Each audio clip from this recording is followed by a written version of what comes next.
Big thanks to masterbuilt. Let's make honey chili oysters. It's wintertime and people are thinking about these rich dishes, creamy and stewed and blah, blah, blah, blah, blah. But wintertime is also the time that oysters are plentiful. And look at this beautiful crate that we picked up. This is local oysters from the Netherlands, coming straight out of, uit de Oosterschelde. Shout out to the Oosterschelde boys. And we're gonna go cook these today on the masterbuilt. Of course, we got a beautiful honey chili oil to go on top of that, a little bit of honey whisk. I'll show you what the recipe is. These are extra large or giant oysters. If you're going to do this recipe and you're going to do it on the barbecue, you want a larger oyster because of the scallop, because that scallop is what you're going to be cooking in.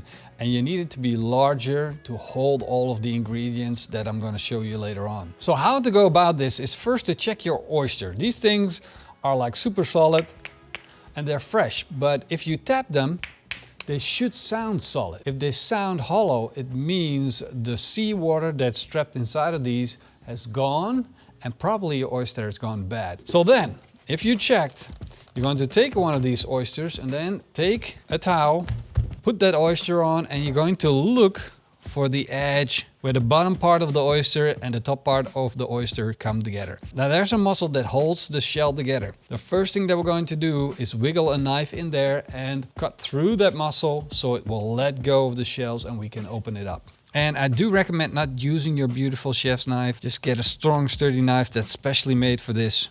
Wiggle your knife into it, slide it in, careful with your hands, and then look for that muscle in the shell. Once you cut it, you can slowly open it up. There you go, you see, it popped open, open the shell, and there we have it. A beautiful oyster, and now you can see what I mean with all that seawater. The seawater is still in that oyster. Take your knife and run through the scallop. And this is that muscle that connects the top and bottom bar together. And then for this recipe, I'm going to take that oyster and the seawater, put it in a little bowl and clean up the shell. Now this muscle, we don't need that. That is really, really tough. So I'm gonna get rid of that. This shell is ready to be a cooking vessel. I'm going to do the same thing for all of the oysters. Get the oyster out, clean up the shell. Now pick them out the best shells to cook with because I'm gonna use them basically as a little pan. This one especially is absolutely beautiful. Look at how deep it is. I can hold so many ingredients in there. This is gonna be perfect one. Get rid of all the debris. Whoa, look at that. That could be a pearl, this. Isn't that cool? Like a little pearl right there. I don't think so. Disappointed! Look at this. All this oyster and there's a lot of debris sitting at the bottom. Oh, and that's seawater. But a lot of the debris that comes from wiggling that shell and you just break a little bit of shell off. And that, if you bite into that, that's going to experience like a sandy feeling. And that's the off-putting when you're eating oysters. It's like... So I'm just gonna clean that up a little bit, rinse it with a little bit of cold water, then this is ready to go on the barbecue. Now the first thing that I wanna do right now is fire up my masterbuilt. And of course I'm gonna start by opening up the chute that holds the charcoal. Then I'll load in my lump wood charcoal, hardwood charcoal. This is still a difficult thing. Now I'm not gonna load it up completely because for cooking oysters you're only going to need a short period of time. It's just some quick flames onto the oyster. Close the chute. Remove these slides that block the airflow. And these are really important because they are here for safety. Don't forget to put these back in when you're done cooking. Open up the ashtray, put fire starters in and light them up. Once lit, I'm going to turn on the barbecue, set the temperature, and we're going to be running at 250 degrees Celsius or around about that temperature. There we go. I'm going to put on my cast iron Skottsberg pan. I'm going to let that come up to a temperature. And in that cast iron pan, I'm going to be toasting some ingredients for my chili oil. Starting with 4 black peppercorns, a bay leaf, star anise, and 2 tablespoons of chili flakes. I just want them to release their natural oils, their ethereal oils, and that's going to give more flavor to the chili oil that I'm making. Once I can smell the ingredients, then I know it's time to add oil. Then add 200 milliliters of sunflower oil, let that come up to a frying temperature and take it off when you see a light bubble appearing around the ingredients.